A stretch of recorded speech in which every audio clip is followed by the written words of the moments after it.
Recuerdo claramente esa noche fatídica cuando una decisión estúpida casi destruye todo lo que valoraba. Déjame contarte mi historia, una lección costosa sobre la lealtad y el poder de la familia. Quizás te ayude a evitar errores similares. Soy Carlos Mendoza, un hombre de 55 años que vive en las afueras de la Ciudad de México, en el tranquilo barrio de Coyoacán, con sus casas antiguas de techos de tejas rojas y jardines de bugambillas vibrantes que trepan por las paredes como las venas vivas de la ciudad. Como dueño de un taller de producción de artesanías tradicionales, he construido un pequeño pero sólido negocio especializado en cerámica y bordados para tiendas de souvenirs locales que intentan adaptarse al mercado turístico moderno. A esta edad me enorgullezco de ser el modelo típico de hombre mexicano resiliente, ambicioso y siempre el pilar de la familia orientado hacia el futuro mientras preservo el legado ancestral. Mi rutina diaria comienza al amanecer con una carrera por las calles empedradas, el eco de mis zapatos mezclándose con el canto de los gallos y el olor a pan tostado de las panaderías cercanas, seguida de discusiones detalladas en mi taller sencillo, donde cuelgan imágenes de artistas mexicanos famosos como Rufino Tamayo, quien revolucionó la pintura. Y termina regresando a casa para disfrutar momentos con la familia que considero el verdadero logro de mi vida. Mi esposa Ana, una profesora de historia de 53 años, es el equilibrio perfecto para mi vida, ajetreada, un ancla de paz en el flujo caótico. Con su cabello negro largo recogido en un moño y una sonrisa cálida como el atardecer en el Valle de México, Ana es el soporte emocional de la casa. Pasa el día enseñando a niños en una escuela pública cercana, impartiendo lecciones sobre respeto y perseverancia a través de figuras históricas como Miguel Hidalgo o Emiliano Zapata. Y por las noches prepara platos caseros que llenan la casa de sabores familiares: tamales envueltos en hojas de plátano con relleno de carne picante, o pozole espeso y aromático de la receta de la abuela en Puebla, o chilaquiles verdes picantes pero suaves gracias a la crema y el queso fresco. Juntos criamos a nuestra hija Lucía, una niña de 10 años con ojos curiosos como los de su madre y una risa resonante como campanas de viento que esparce alegría inocente por toda la casa. Lucía es el centro de nuestro universo. Sus dibujos infantiles, inspirados en leyendas mexicanas como el Chupacabra o el Día de Muertos, con calaveras coloridas y flores de cempasúchil, pegados en el refrigerador como tesoros de la infancia, recordándonos la pureza que Ana y yo juramos proteger a toda costa. La casa de la familia Mendoza es un símbolo del sueño mexicano en la década de 2020, fines de semana paseando en el bosque de Chapultepec, donde Lucía corre entre árboles antiguos y vendedores ambulantes de elotes asados, mientras yo cuento historias de mi juventud en el pueblo de Oaxaca, donde aprendí el valor del trabajo en los campos de nopal, fiestas de cumpleaños con piñatas llenas de dulces y risas, navidades con villancicos y ponche de frutas caliente, y noches tranquilas en el sofá viendo películas como Vivo para reforzar la identidad cultural, enseñando a Lucía sobre el respeto a los ancestros y los valores familiares. Me sentía invencible como las montañas que rodean la ciudad, ajusco y nevado de Toluca con leyendas de amor eterno, protegiéndome de cualquier tormenta de la vida urbana. Lo tenemos todo. Solía decirle a Ana durante la cena, a la luz de las velas, besando su mano suavemente mientras el olor a tortillas recién hechas flotaba en el aire. Sin embargo, esa apariencia de estabilidad ocultaba grietas pequeñas, imperceptibles al principio, pero profundas en el interior. En mi búsqueda de éxito, a veces me sentía atrapado en un bucle, cadenas de días largos, con reuniones en línea y plazos que me alejaban de los sueños de juventud.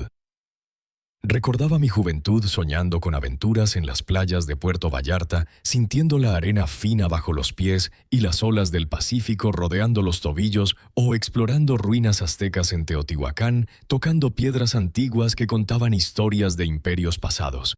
Pero las responsabilidades me anclaban a la realidad con préstamos hipotecarios, matrículas y expectativas sociales.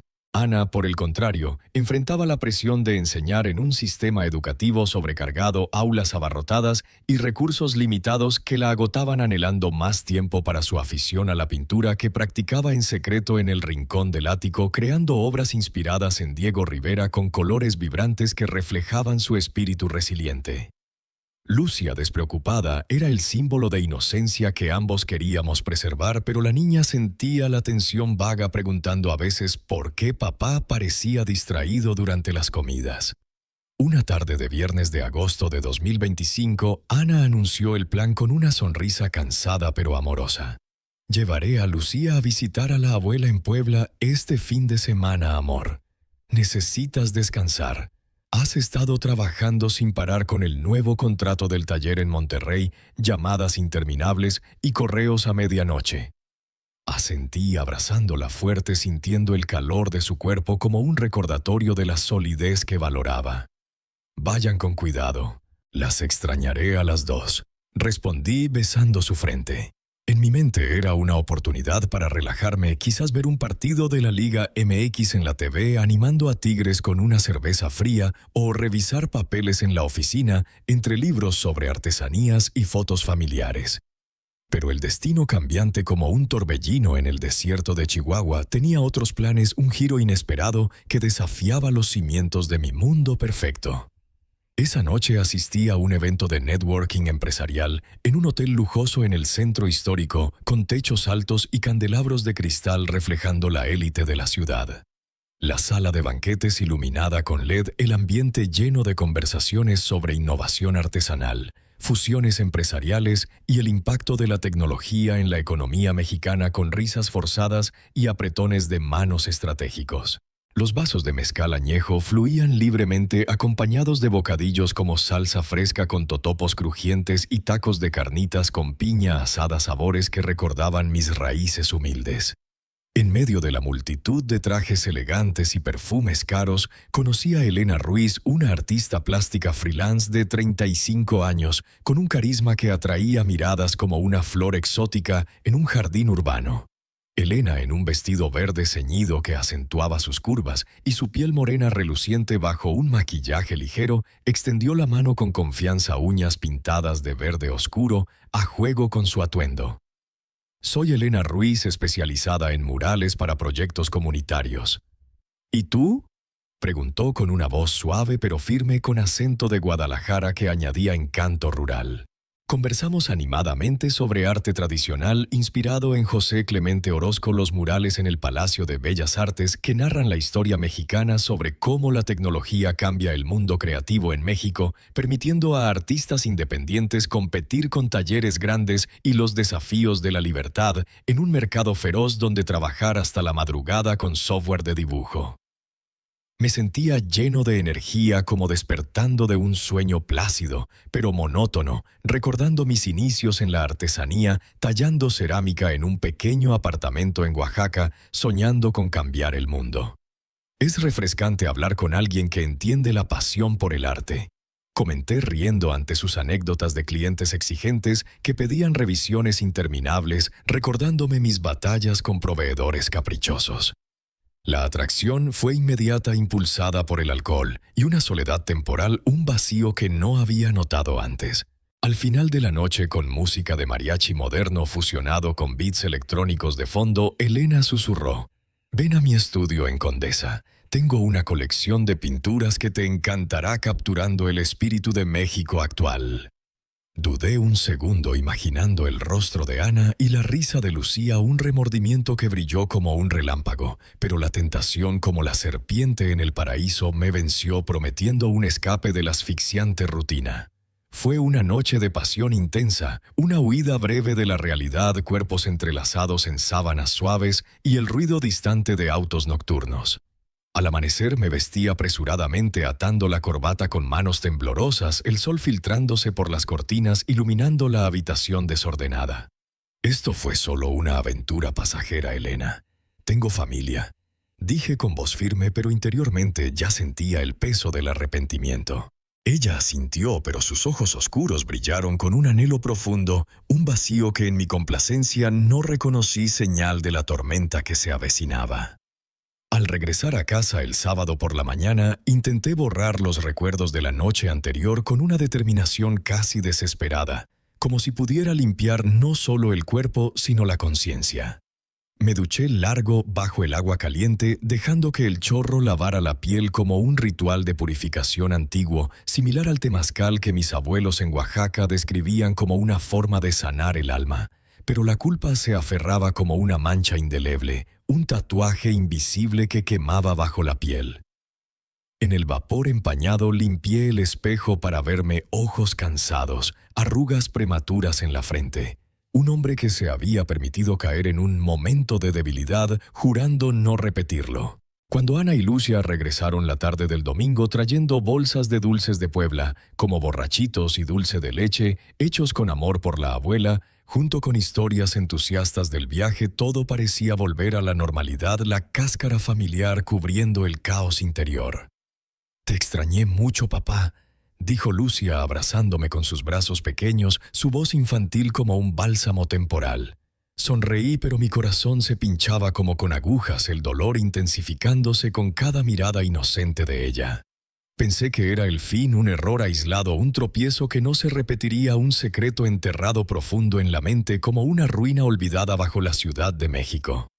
Pero el lunes, mientras revisaba correos en el taller con vista a la Plaza del Zócalo, donde la bandera mexicana ondea orgullosa recordando la grandeza nacional, mi teléfono vibró con un mensaje de Elena. La noche pasada fue inolvidable. ¿Cuándo nos vemos de nuevo? Palabras que me golpearon como un trueno inesperado. Respondí cortés pero frío. Fue divertido, pero estoy casado y feliz. Mejor que termine aquí. Tecleando con dedos temblorosos el estómago revuelto. Ella persistió llamadas perdidas. Se acumularon en el registro mensajes con corazones y promesas de discreción absoluta, cada notificación como una puñalada recordando la culpa. Bloqueé su número creyendo que resolvería el asunto de raíz, un clic simple como apagar la luz en la oscuridad. Días después, Elena apareció en la puerta del taller vestida impecablemente con un traje negro que acentuaba su figura y una carpeta como pretexto inventado.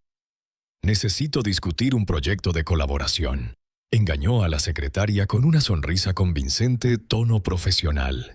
Me sorprendí al verla en el lobby moderno con vista a la bulliciosa avenida Reforma. La llevé a una sala de reuniones vacía cerrando la puerta con un clic que sonó como una sentencia. «Elena, esto tiene que terminar», dije con firmeza, voz baja para evitar oídos indiscretos. Ella me miró con lágrimas en los ojos oscuros, el maquillaje perfecto ahora amenazado por la emoción. «No puedo olvidarte, Carlos. Para mí fue más que una noche. Sentí una conexión real como si el destino nos hubiera unido en esta ciudad caótica, entre atascos interminables y mercados bulliciosos». Me estremecí recordando la pasión de esa noche, pero también sintiendo el peso del anillo de bodas en mi dedo. La obsesión escaló rápidamente como enredaderas aferrándose a muros antiguos. Elena comenzó a acechar, esperando en el garaje subterráneo del taller el eco de sus tacones aterrorizante, o enviando correos de trabajo con adjuntos de pinturas abstractas, aludiendo al encuentro, imágenes de corazones rotos y siluetas entrelazadas. Me sentía atrapado, mi mundo sólido ahora tambaleante bajo la paranoia, constantemente chequeando el teléfono y mirando atrás en calles abarrotadas con vendedores ambulantes y turistas. Por las noches mentía a Ana sobre llamadas de trabajo tardías, inventando excusas sobre socios difíciles en Monterrey, mientras borraba mensajes culpables con manos sudadas.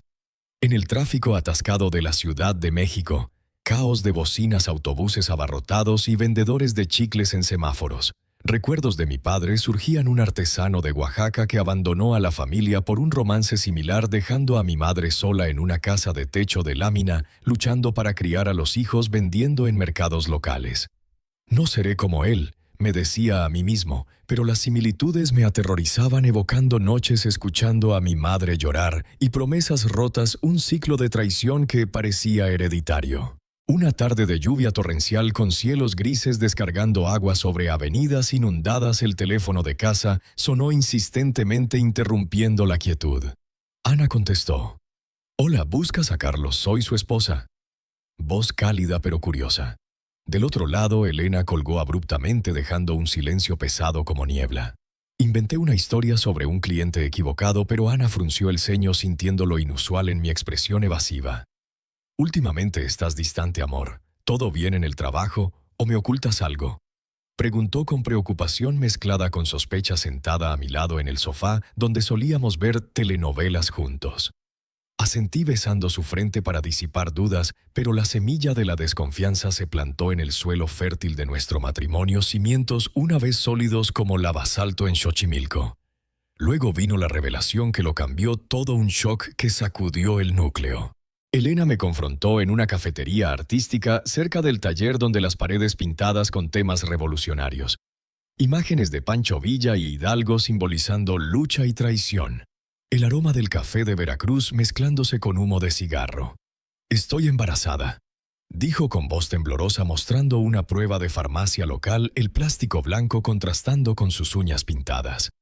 Palidecí el café enfriándose en la taza de cerámica artesanal, el mundo girando como un terremoto. «¿Es mío?», pregunté incrédulo, voz susurrante entre el ruido de clientes. «Sí, y quiero que asumas la responsabilidad. No soy un juego desechable, Carlos. Esto es real como el niño en mi vientre», respondió acariciando su abdomen protectoramente. Yo horrorizado por las consecuencias. Un hijo extramatrimonial, escándalo en una sociedad conservadora donde la familia es sagrada como la fe católica desde la infancia. Prometí apoyo financiero mediante transferencias de pesos de ahorros personales, quizás a través de una cuenta oculta para evitar rastros. «Pero no destruiré mi familia por esto», afirmé con voz temblorosa levantándome para irme, pero... Elena agarró mi mano. «Piénsalo bien, Carlos. Podemos ser una familia, tú, yo y el bebé, lejos de la falsedad de esa vida perfecta». Me solté saliendo a la lluvia, ahora como lágrimas del cielo, la mente caótica de miedo y arrepentimiento, preguntándome cómo un minuto de debilidad había iniciado una cadena de eventos irreversibles.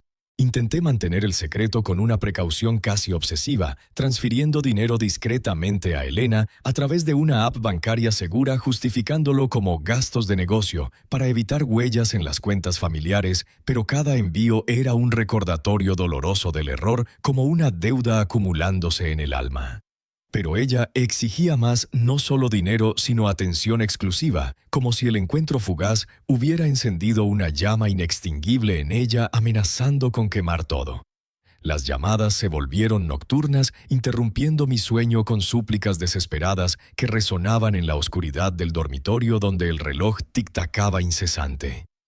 «Ven a verme o no sé qué haré», amenazaba con voz entrecortada, un tono que mezclaba vulnerabilidad y manipulación, haciéndome sentir culpable y atrapado. Una noche bajo la luna llena, iluminando las calles como un foco de culpa.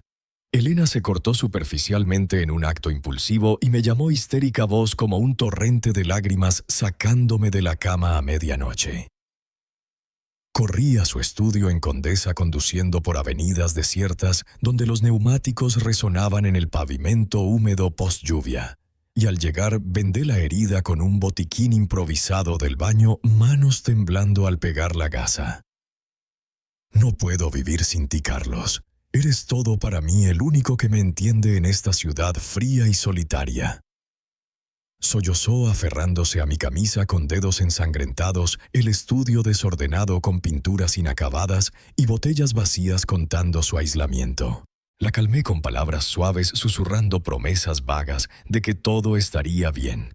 Pero al volver a casa al amanecer, con el sol tiñendo el cielo de rosa y naranja como una pintura de Alfredo Salceana, me preguntó con ojos somnolientos pero sospechosos: «¿Otra emergencia de trabajo? Traes un olor a perfume extraño, un dulzor que no reconozco».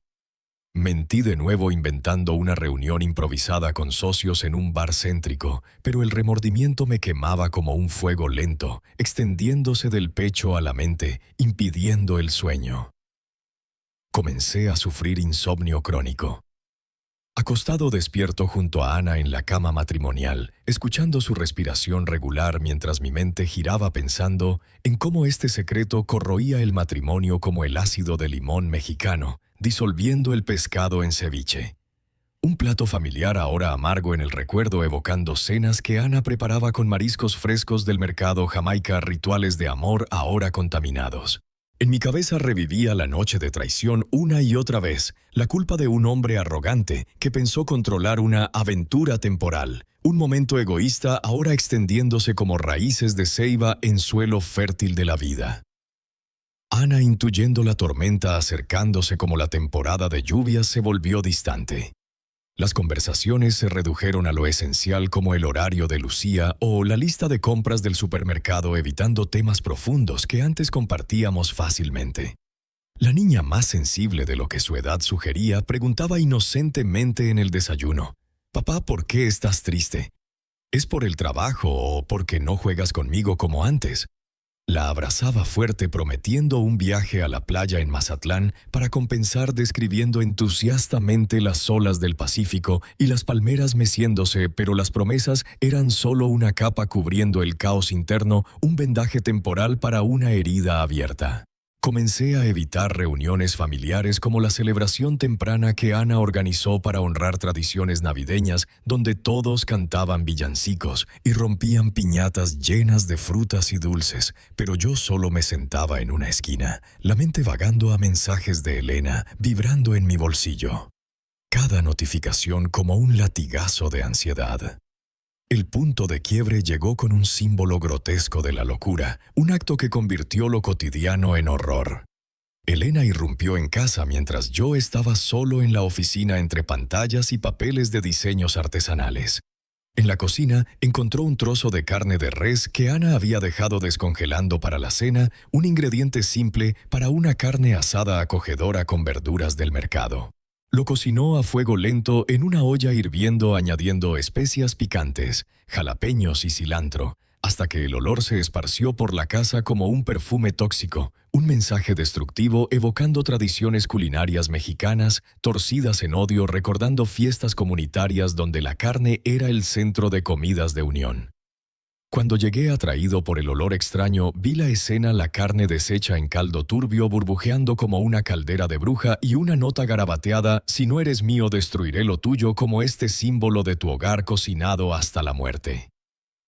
La carne, emblema de comidas que unían a la familia alrededor de la mesa con tortillas calientes y risas, ahora representaba una amenaza inminente a la paz, una profanación contra las costumbres que Ana atesoraba. Me quedé paralizado, manos temblando, limpiando el desastre, pensando en cómo este acto no solo amenazaba, sino invadía la identidad cultural familiar.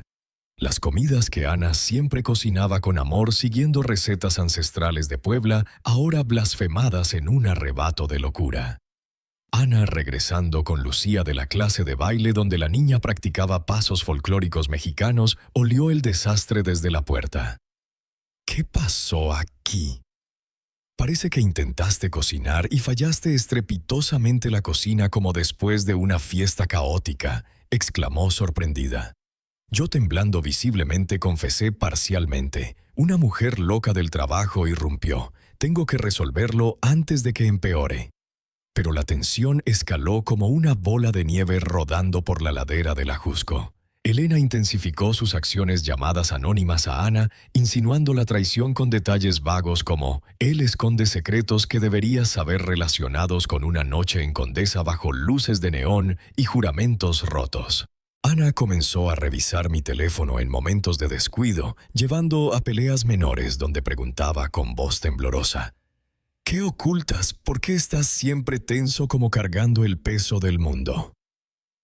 Evadía cambiando a temas triviales como el clima o el próximo partido de fútbol, pero cada mentira ampliaba la grieta, recordando el consejo de mi madre en una llamada reciente.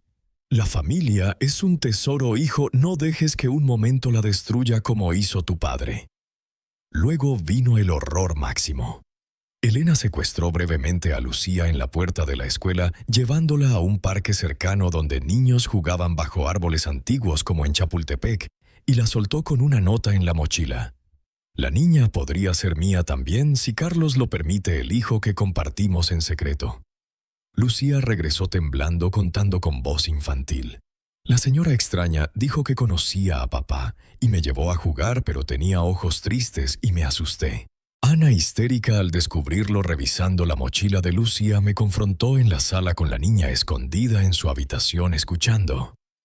«Dime la verdad o me llevo a Lucia a Puebla para siempre lejos de esta pesadilla», exigió con lágrimas rodando. Yo, destrozado por dentro, me derrumbé en el sofá y confesé toda la noche en el hotel con detalles ardientes al relatarlos el embarazo inesperado, la obsesión extendiéndose como una telaraña envolviéndome. Ana lloró golpeando mi pecho con puños cerrados.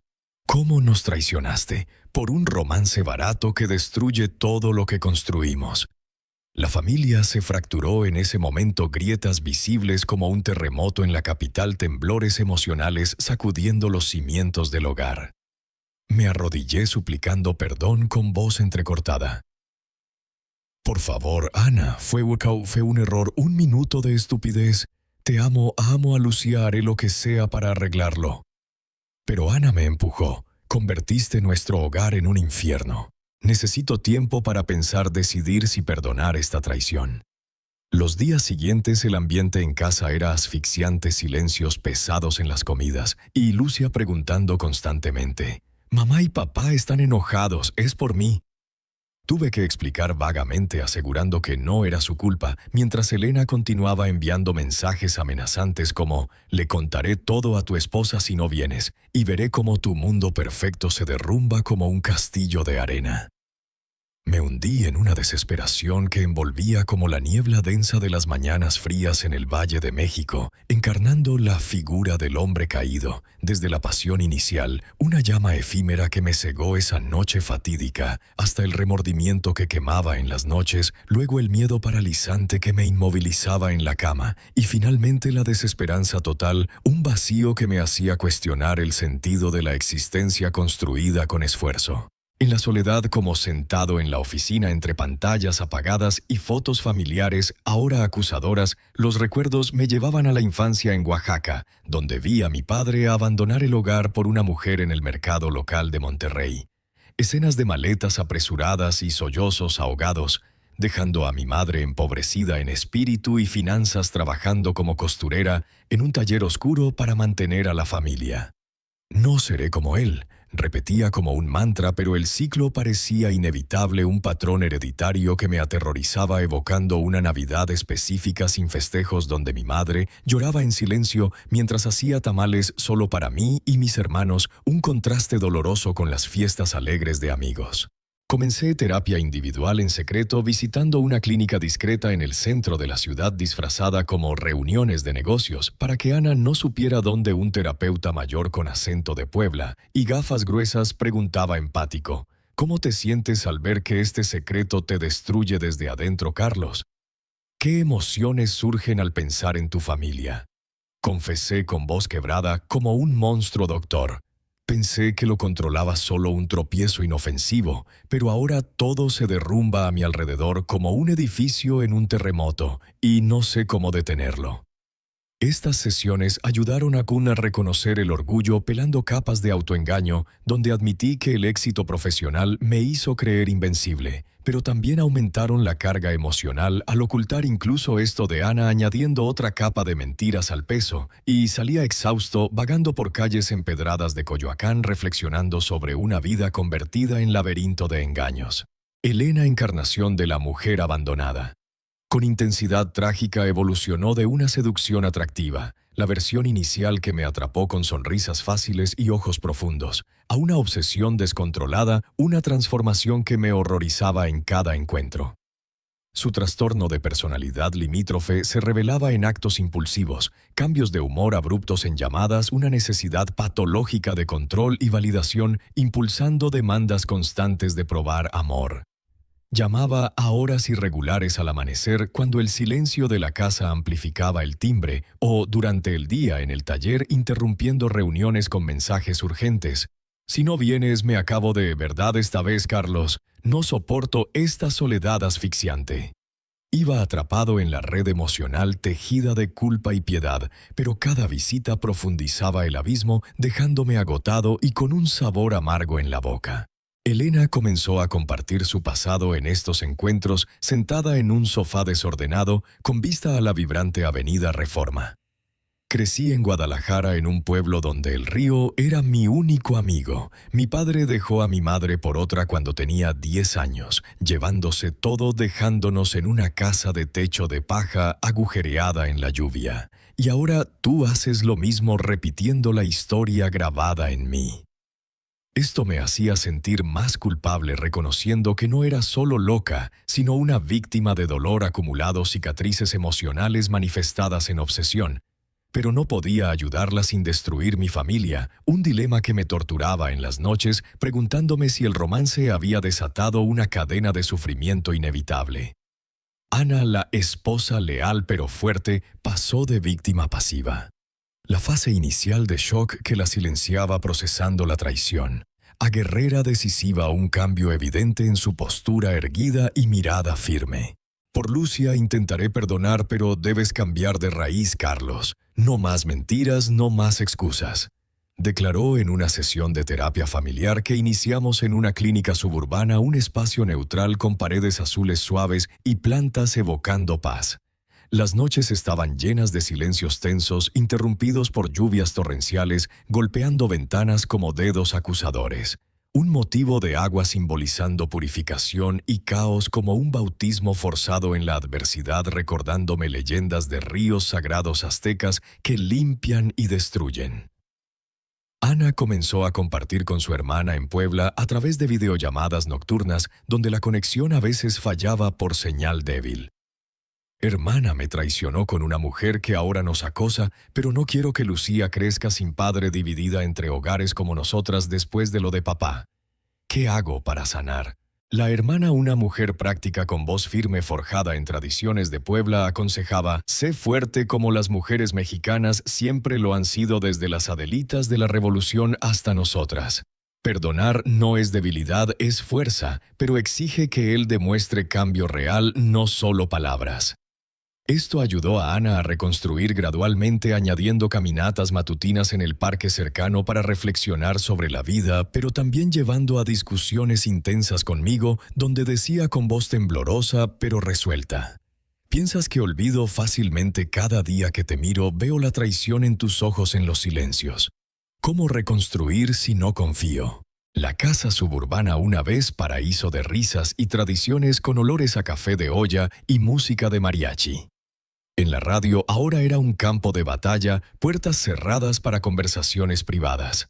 Susurros para no alarmar a Lucía mientras jugaba en su habitación con muñecas vestidas de quinceañera, y una subtrama emergiendo con mi hermano Miguel volando apresuradamente desde Oaxaca, trayendo olores a pulque rural y maleta llena de consejos no solicitados. Hermano, el adulterio es un veneno lento. Mírame a mí, perdí todo por algo similar hace años. El matrimonio se disolvió como una casa de adobe en la lluvia, dejando a los niños confundidos. Aconsejaba Miguel en una cena tensa donde comíamos tacos preparados mecánicamente por Ana. Miguel se quedó unos días ayudando a reparar la casa. Símbolo de reparar relaciones, pintando paredes agrietadas y arreglando el jardín con flores de taquetes para el Día de Muertos próximo. Pero también presenciando la tensión, diciéndome en privado: Carlos, confiesa todo y suplica perdón desde el corazón, como un héroe mexicano enfrentando demonios internos en las leyendas, o perderás lo más preciado. Escuché asintiendo con la cabeza baja, pero el miedo a perderlo todo me hacía dudar, llevando a noches largas de reflexión en el balcón, mirando las luces de la ciudad. Si Ana se va, ¿cómo vivo sin su calor, sin la risa de Lucía? ¿Qué pensará mi hija de su padre, el que destruyó el hogar por un error? Decidí confrontar la raíz del mal que me roía desde dentro, incapaz de soportar el peso de la culpa y el miedo que me convertían en una sombra, un hombre una vez confiado, ahora prisionero de su error. Con coraje acumulado de días de desesperación, donde cada hora se extendía como una eternidad de tortura, conduje al estudio de Elena en una noche de tormenta, como un presagio divino, lluvia cayendo como lágrimas del cielo, empañando las luces de la ciudad a través del parabrisas, simbolizando el caos del alma revuelta. El viento aullaba entre edificios altos de Condesa, sacudiendo árboles como almas atormentadas, y agarraba el volante con manos sudadas, repitiendo en mi mente las palabras que diría un discurso ensayado 1000 veces frente al espejo del baño, pero ahora disipándose en pánico creciente.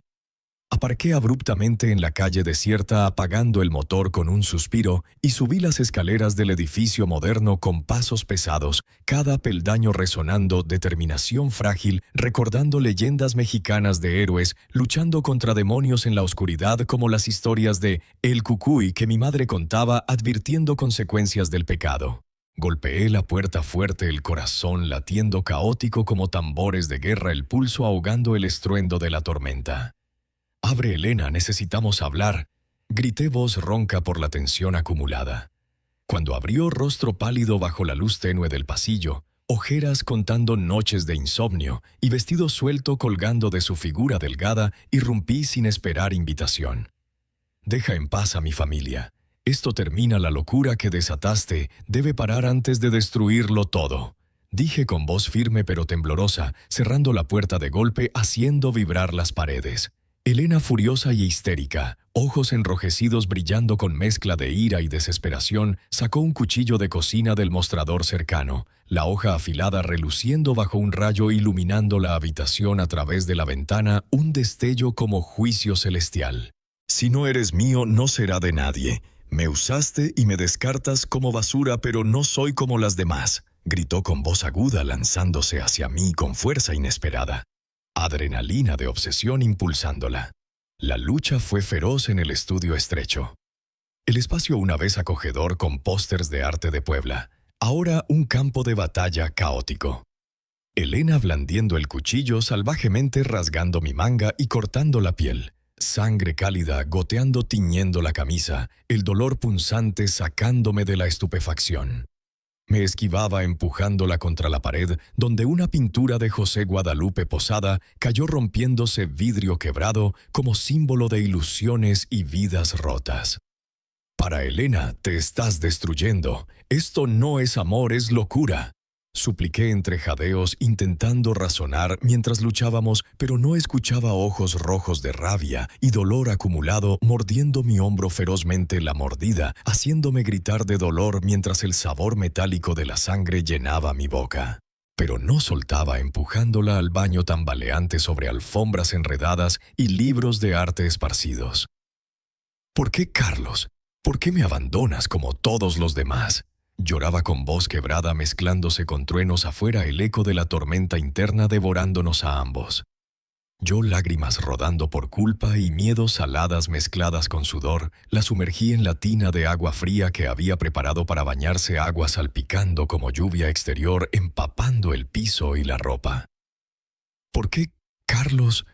¿Por qué me rechazas como todos los demás?». Se debatía, uñas arañando mis brazos, dejando surcos rojos ardientes. La sostuve firme pensando en Lucia y Ana para ganar fuerza, evocando imágenes de la niña riendo en el parque y la esposa cocinando con amor, recuerdos impulsando el fin de la pesadilla. Finalmente, su cuerpo se inmovilizó, burbujas flotando como un alma liberada.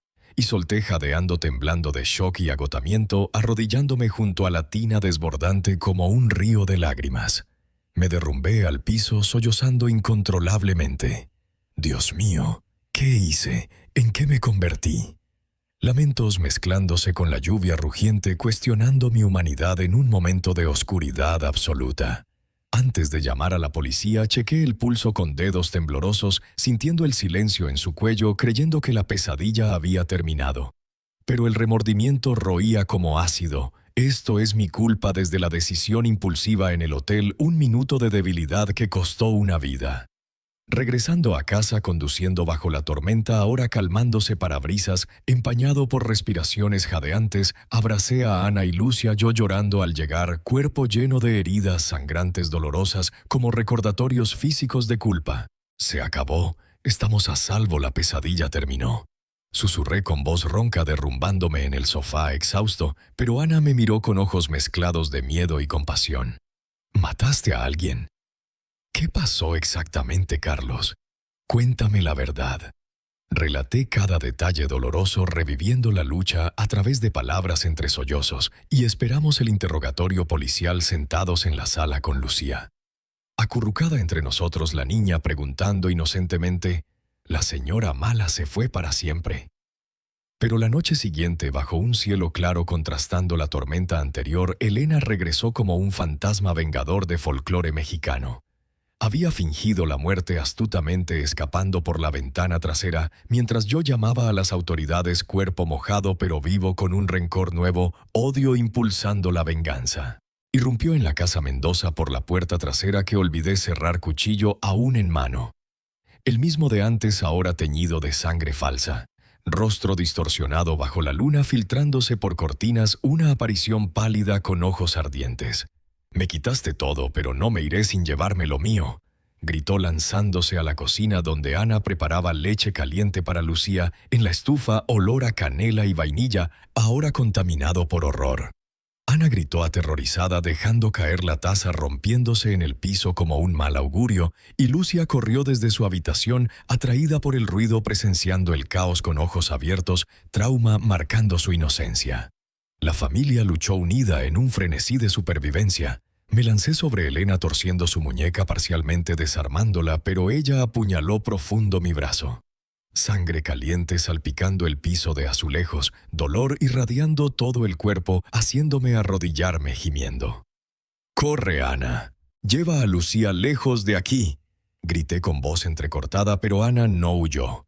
Empujó a Elena con fuerza materna, las dos mujeres girando en una espiral de golpes y arañazos, Elena arañando el rostro de Ana con uñas afiladas, dejando surcos rojos sangrientos gritando enloquecida.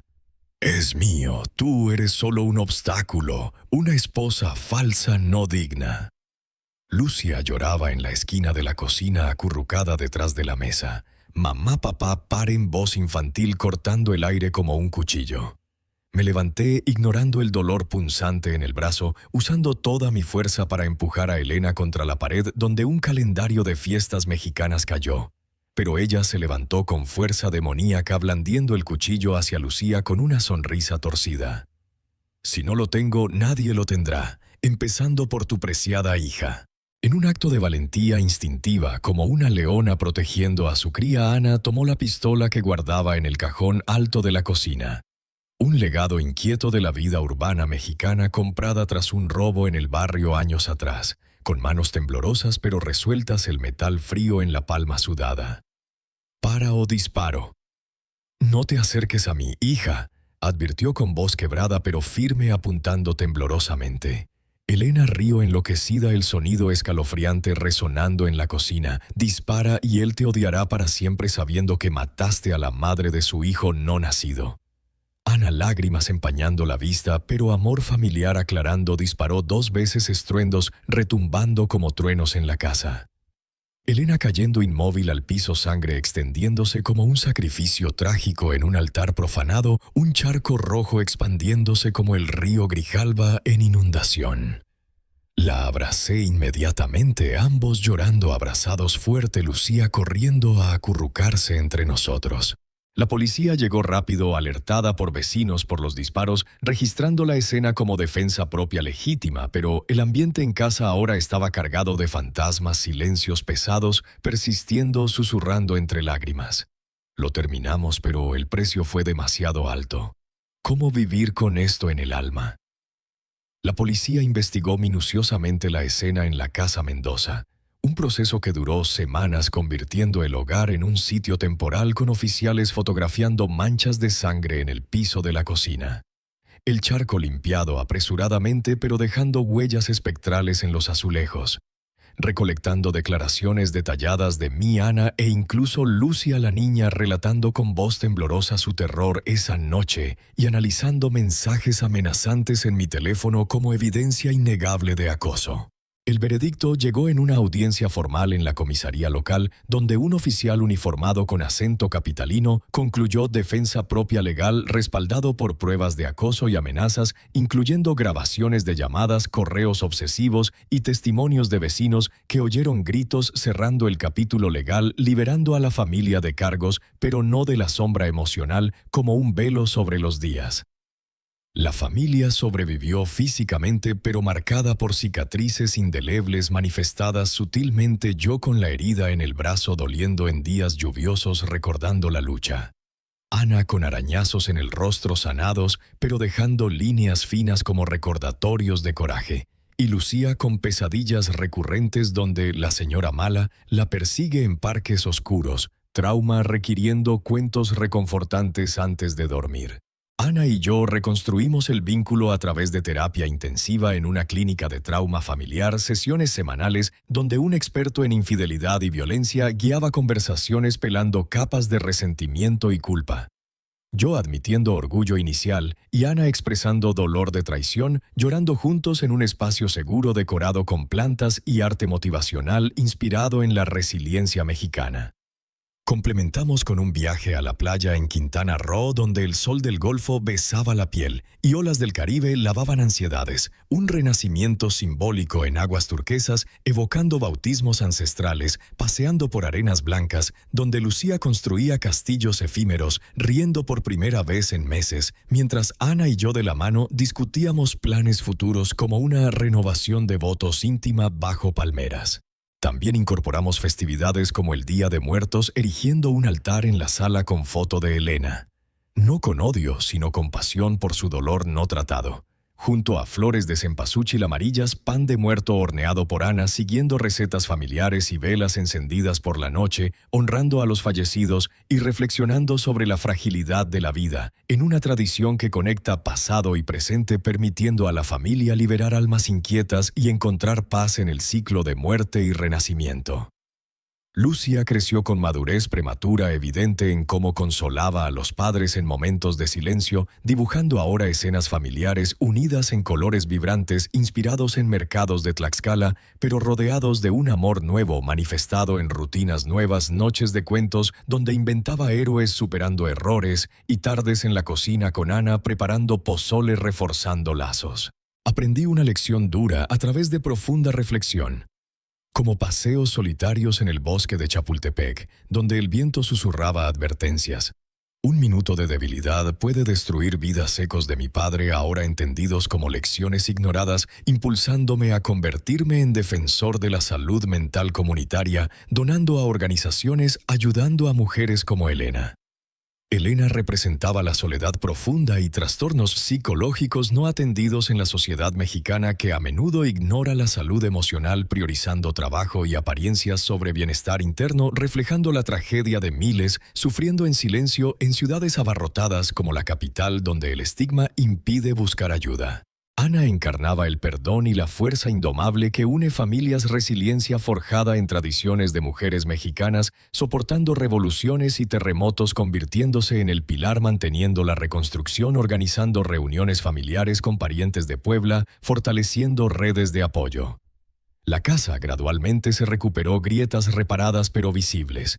Paredes pintadas cubriendo marcas de lucha, pero a veces tocadas como recordatorios táctiles. Un aviso eterno de que la lealtad es el tesoro más valioso en el tapiz de la existencia, tejido complejo de amor, errores y redención, definiendo nuestra nueva realidad. De esta historia extraemos que decisiones impulsivas pueden desencadenar consecuencias impredecibles como una chispa en un polvorín, quemando todo, enfatizando la importancia de la lealtad y el perdón en el corazón familiar, valores arraigados en la cultura mexicana donde la familia es el núcleo imperecedero. El mensaje central: atesora tu hogar porque obsesiones y engaños pueden arrasar todo como un huracán del Golfo. Pero el poder del amor familiar puede redimir y fortalecer, emergiendo más resistente como el ave fénix de leyendas aztecas renaciendo de las cenizas.